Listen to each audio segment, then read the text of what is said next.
Assalamualaikum warahmatullahi wabarakatuh. Kami dari kelompok 5 izin mempresentasikan hasil diskusi kelompok kami dengan materi yang berjudul Pelatihan dan Pengembangan Karyawan. Sebelumnya terima kasih kepada Bapak Doni Dharma Sagita selaku dosen pengampu BK Industri dan Organisasi. Sebelumnya izinkan kami untuk memperkenalkan diri terlebih dahulu. Saya Almas Amalia Putri dan ada dua rekan saya yaitu Ahden Nisa Fadali dan Dania Septrianti. Definisi pelatihan karyawan. Pelatihan adalah setiap usaha untuk memperbaiki performasi pekerjaan pada suatu pekerjaan tertentu yang sedang menjadi jawabnya atau suatu pekerjaan yang ada kaitannya dengan pekerjaan supaya efektif. Pelatihan biasanya harus mencangkup pengalaman belajar, aktivitas-aktivitas yang terencana dan desain sebagai jawaban atas kebutuhan-kebutuhan yang berhasil diidentifikasikan. Definisi pengembangan karyawan. Karyawan yang telah diterima kemudian ditempatkan memerlukan program pengembangan karyawan. Pengembangan karyawan ditujukan baik kepada karyawan yang baru maupun lama agar karyawan dapat mengikuti tuntutan organisasi dan berperan serta dalam organisasi secara nyata, sehingga karyawan mampu menyelesaikan kinerja terbaik bagi organisasinya. Pelatihan dan pengembangan karyawan. Simamora tahun 2003 nomor 268 mendefinisikan pengembangan karyawan sebagai aktivitas pengembangan karir karyawan terhadap organisasi, penyediaan landasan bagi karyawan agar dapat berprestasi secara efektif dan menghasilkan prestasi baru dalam lingkungan perusahaan. Pengembangan karyawan dalam pelaksanaannya seringkali dilakukan untuk membantu karyawan memasuki dunia kerja yang kompetitif yang berbeda dari kondisi kehidupan sebelumnya.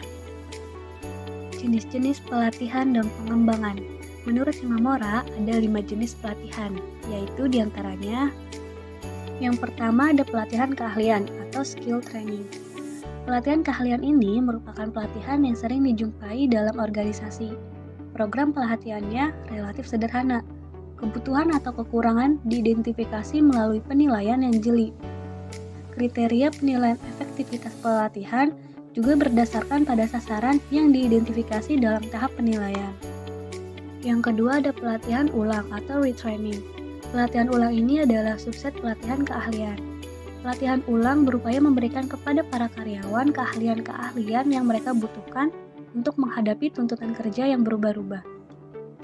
Seperti tenaga kerja instansi pendidikan yang biasanya bekerja menggunakan mesin ketik, manual, mungkin harus dilatih dengan mesin komputer atau akses internet. Yang ketiga ada pelatihan lintas fungsional atau cross-functional training. Pelatihan lintas fungsional ini adalah melibatkan pelatihan karyawan untuk melakukan aktivitas kerja dalam bidang lainnya selain dan pekerjaan yang ditugaskan. Yang keempat ada pelatihan tim. Pelatihan tim ini merupakan bekerja sama terdiri dari sekelompok individu untuk menyelesaikan pekerjaan demi tujuan bersama dalam sebuah tim kerja. Yang terakhir ada pelatihan kreativitas. Pelatihan kreativitas ini berlandaskan pada asumsi bahwa kreativitas dapat dipelajari. Maksudnya tenaga kerja diberikan peluang untuk mengeluarkan gagasan sebebas mungkin yang berdasar pada penilaian rasional. Gagasan itu nantinya akan lebih dikembangkan agar bisa membangun perusahaan menjadi lebih baik lagi. Selanjutnya, dinamika kelompok. Dinamika kelompok sebagai suatu metode dan proses merupakan salah satu alat manajemen untuk menghasilkan kerjasama kelompok yang optimal, agar pengelolaan organisasi menjadi lebih efektif, efisien, dan produktif. Sebagai metode dinamika kelompok, membuat setiap anggota kelompok semakin menyadari siapa dirinya dan siapa orang lain yang hadir bersamanya dalam kelompok dengan segala kelebihan dan kekurangannya masing-masing. Selanjutnya, kerja sama. Rancangan pelatihan dan pengembangan yang dilaksanakan sesuai dengan keperluan karyawan dan kepentingan karyawan bisa meningkatkan kinerja karyawan. Kerja sama tim dalam perusahaan jadi salah satu faktor penting bagi terbentuknya visi besar dan keberhasilan perusahaan di masa mendatang. Kerjasama tim yang bagus hanya bisa terjalin bila keseluruhan anggota mempunyai semangat dalam menggapai tujuan yang sama, serta sukarela mengesampingkan kepentingan karyawan demi keberhasilan organisasi. Semangat ini pun seharusnya diikuti dengan komitmen dalam kerja semaksimal mungkin demi mencapai tujuan perusahaan. Hal ini sesuai dengan konsep Bakhtiar, bahwasannya kerjasama merupakan sinergisitas kekuatan dari beberapa orang dalam menggapai satu tujuan yang diinginkan. Kerjasama akan menyatukan kekuatan berbagai gagasan yang akan mengantarkan pada kesuksesan. Dan yang terakhir, negosiasi.